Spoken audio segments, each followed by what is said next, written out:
الحمدللہ رب العالمین والصلاة والسلام علی اشرف الانبیاء والمرسلین وعلی آلہ وصحبہ اجمعین ومن تبعہم باحسان الی یوم الدین، اما بعد۔ محترم ناظرین، نیکیوں کے موسم بہار ماہ رمضان میں آپ تمام کا استقبال ہے۔ وہ بھائی اور بہنیں جن کے ماں باپ یا دونوں میں سے کوئی ایک باحیات ہیں، رمضان کے مہینے میں ان کی زیادہ سے زیادہ خدمت کر کے بے شمار نیکیاں ایسے لوگ حاصل کر سکتے ہیں، کیونکہ ماں باپ اللہ کی نعمتوں میں سے ایک عظیم نعمت ہے۔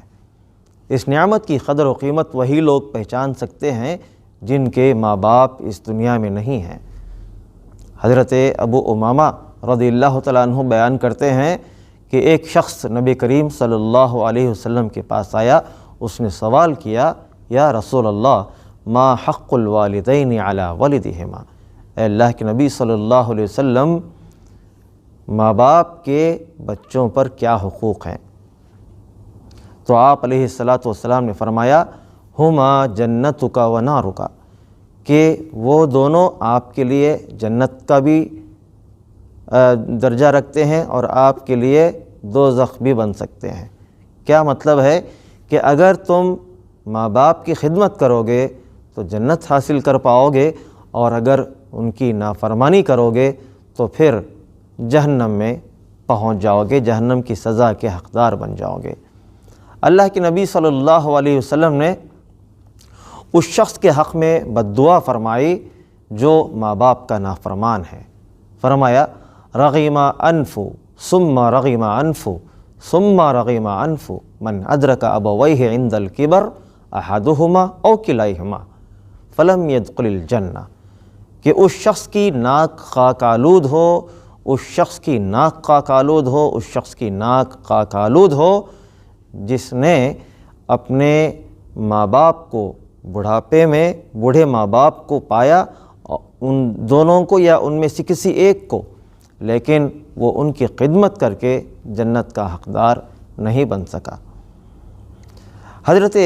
حسن بصری رحمہ اللہ کی والدہ جب فوت ہوئیں تو انہیں دفن کر کے جب آئے تو گھر آنے کے بعد حضرت حسن بصری رحمہ اللہ بہت روئے۔ لوگ کہنے لگے کہ عجیب بات ہے، اتنے بڑے امام ہوتے ہوئے، اتنے بڑے عالم ہوتے ہوئے، ہمیں صبر کی تلقین کرتے ہوئے خود رو رہے ہیں، خود اپنی ماں کی وفات پر رو رہے ہیں۔ کہا حضرت امام حسن بصری رحمہ اللہ نے کہ میرے رونے کی وجہ یہ ہے کہ ماں باپ کی صورت میں میرے لیے دو دروازے اللہ کی جنت کی طرف کھلتے تھے، میں ان کی خدمت کر کے جنت کو پا سکتا تھا۔ آج میرے لیے ایک دروازہ جو جنت میں جاتا تھا، دو دروازوں میں سے ایک دروازہ جو ہے آج بند ہو گیا ہے۔ آپ صلی اللہ علیہ وسلم کے پاس ایک آدمی آیا اور جہاد کی اجازت مانگنے لگا کہ اے اللہ کے نبی صلی اللہ علیہ وسلم، آپ مجھے جہاد میں جانے کی اجازت دیں۔ تو پیارے نبی صلی اللہ علیہ وسلم نے اس شخص سے سوال کیا، احی والداک، کیا تیرے ماں باپ زندہ ہیں؟ قال نعم، تو اس شخص نے کہا کہ ہاں میرے ماں باپ زندہ ہیں۔ تو پیارے نبی صلی اللہ علیہ وسلم نے فرمایا، ففیہما فجاہد، جاؤ جا کے اپنے ماں باپ کے ساتھ نیکی کرو، حسن سلوک کرو، ان کی خدمت میں لگے رہو اور ان کی خدمت میں محنت کرو، اس میں اللہ تبارک و تعالی تمہیں جہاد کا ثواب عطا فرمائے گا۔ رمضان کا مہینہ